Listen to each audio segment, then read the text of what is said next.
Hello everyone. Hello, I'm showing you guys kung paano nila gawin ang mga repair work dito sa Hong Kong. So they are now fixing our kitchen kay nasira ang aming water tap. So it's very difficult to do this, guys. Let's go. Showing you all of this. At first they're going to fix the scaffoldings. This is their scaffoldings in Hong Kong. Yeah. Ayan. Nagpaalam ako guys na kunan ko sila a little bit portion of the content. Ayan.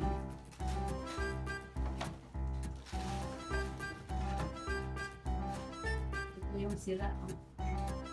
So kailangan nilang ayusin sa labas. So, very difficult. Kailangan nilang maglagay ng mga scaffoldings para magkatan sila. Ayan. So, dangerous actually. So, mga sila, mga bata pa.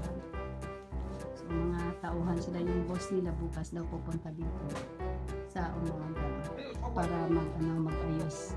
Sila yung tagagawa ng scaffoldings. Para at least mas madali sa kanila yung may akyatan sila bukas. So I don't know for how long this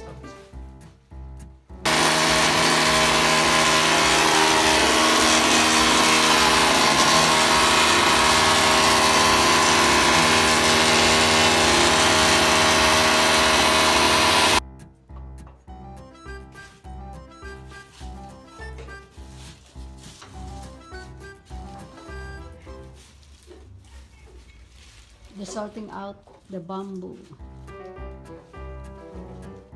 So, dito sa Hong Kong guys, ang ilang dinhay mga scaffoldings isang very thick na bamboo. I don't know kung sa atong gagamit kita pang steel kag in mga kukulumber lang. But here is very thick one. Very hard. So, not easy to break. So you can see, pinapakita ko lang guys kung paano nila gawin pag may mga repair works dito sila nagagawin sa mga bahay-bahay.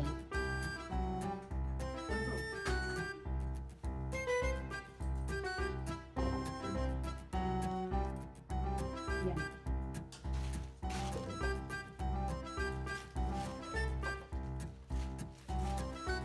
This type of bamboo. Nakita niyo siya guys, siya, kapal. Ayan siya. Tapos ayan ang tali. Ayan. Ito yung tali.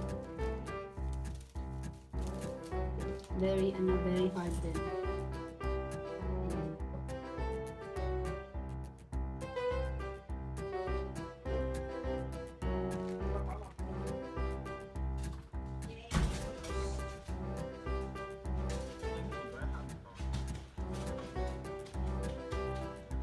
It's very difficult. Late pa sila dumating guys, kaya may nag-complain sa babae dahil maingay daw sa drilling. Ayan. This is still dangerous work actually.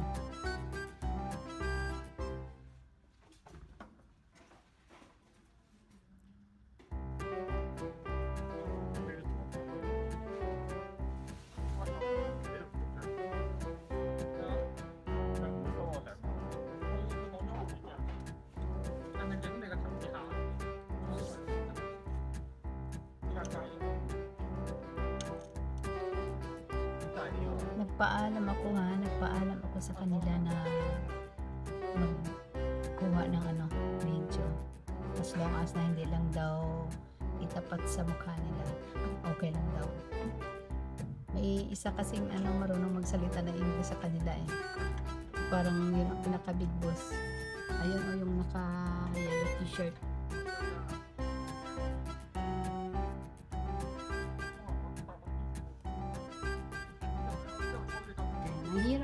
Mahirap to siya, parang too dangerous. tinitingnan ko nga, sabi ko mag-ingat kayo ha. Kasi ano, parang nakakatakot. Yun yung style dito pag magawa ng mga repair works. Kagaya ng mga may sila sa CR. Mahirap pag ano, yung sa labas ng ano, sa labas ng bahay. So ayan o, they're starting already making the scaffoldings. Ayan. Hindi kagaya sa atin sa Pilipinas. Madali lang. Dito parang ano, kasi matataas na mga building.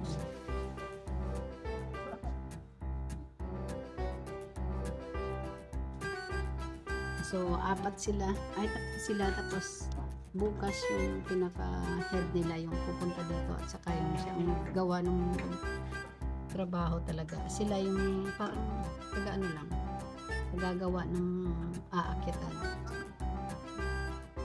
So, ang hirap. How much more kung ano, no, yung halimbawa yung yung the whole building talaga. Pataas yung you could imagine. It's very high. Tapos, gagawa sila ng mga ganitong scaffoldings. Especially pag magre-repair sila ng mga ng mga pipes. Nako, ang hirap noon. Ang tataas.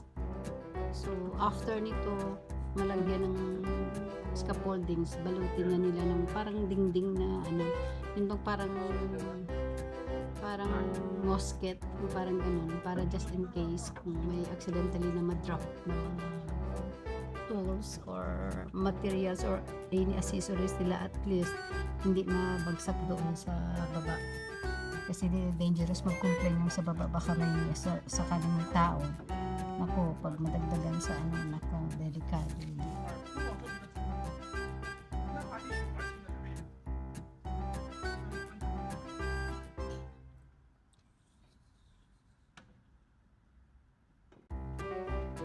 Parang nagbahay-bahayan sila guys, oh, look at them. Parang gumagawa sila ng bahay-bahay. Ayun, mataas na. Hanggang na kung matapos kaya nila tumaya.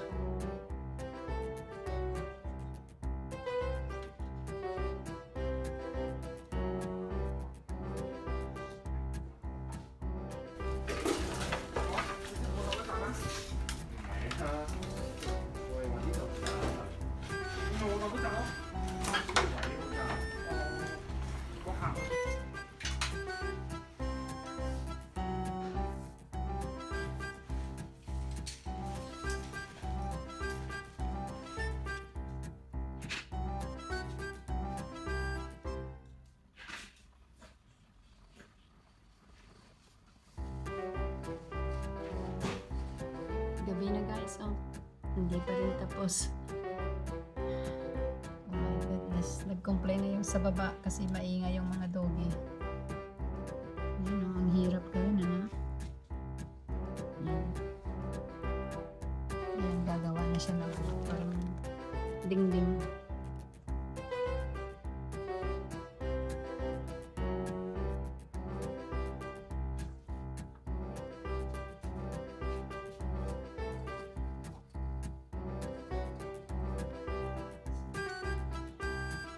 Nagpaalam ako guys na napupunan ko sila. Parang parang pakita ko lang na ganito sila magtrabaho. Even small repairs, dapat mayroong scaffoldings talaga. So, babalik sila bukas ng umaga. Parang gina-ready lang nila yung paketan nila. So, it's a big work. Nasira lang yung gripo sa kitchen namin. But yung outlet sa labas kasi hindi makapasok yung tubig, so kailangan talaga nilang palitan yung pipes. So it's difficult kung sa loob lang ng bahay gawin. Ito yung gawin. Ayan, parang bahay-bahayan, Gabi na guys. Ayan siya. Umuwi na yung dalawa niyang kasama, siya na lang naiwan. Kasi yung gawin niya na lang yung parang dingding. Ayan.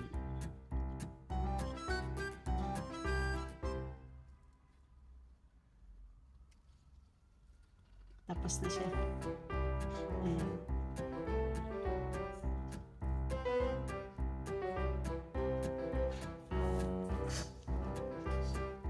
Ayan. So, ayan, ready na yung bukas guys for repairing. Ayan ang final na gawa nila sa scaffoldings.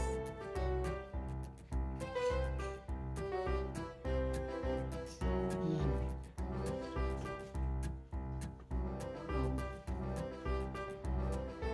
Hello, good morning everyone. Ito na po yung natapos nila, oh. Like I said yesterday, na ngayong araw, ito na yung gagawin nila. So, it's ready to use. So, ayan po. Dito ko sa inyo guys. Ayan. Paano nila ginawa. Ito yung magiging parang bahay-bahayan nila dito. Ayan. So, dyan sila sasampa mamaya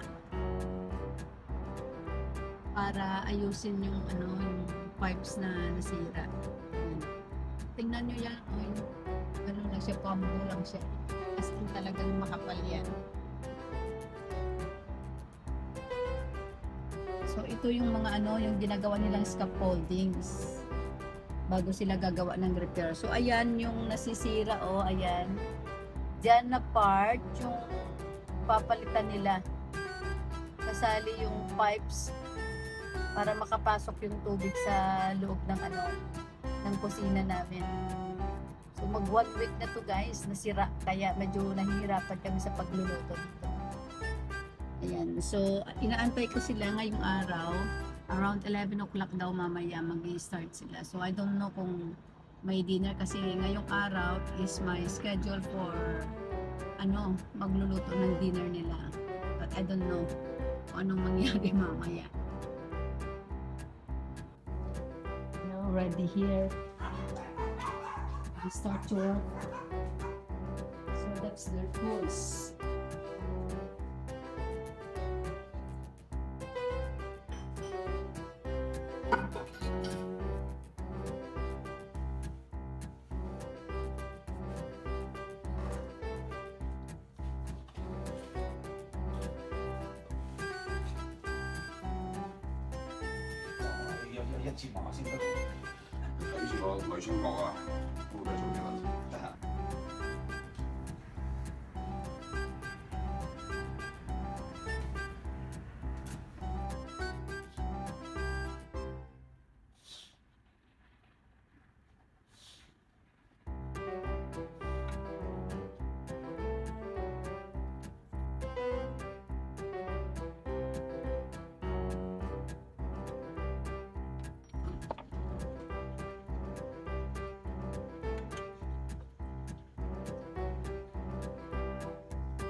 Very good.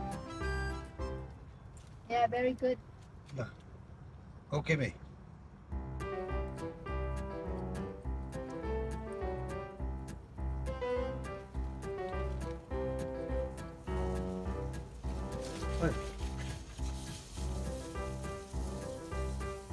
Yaw lang. Yaw lang. It's okay lang. Finally, it's done guys. Ayan. It's already okay. We're having water now. Yun.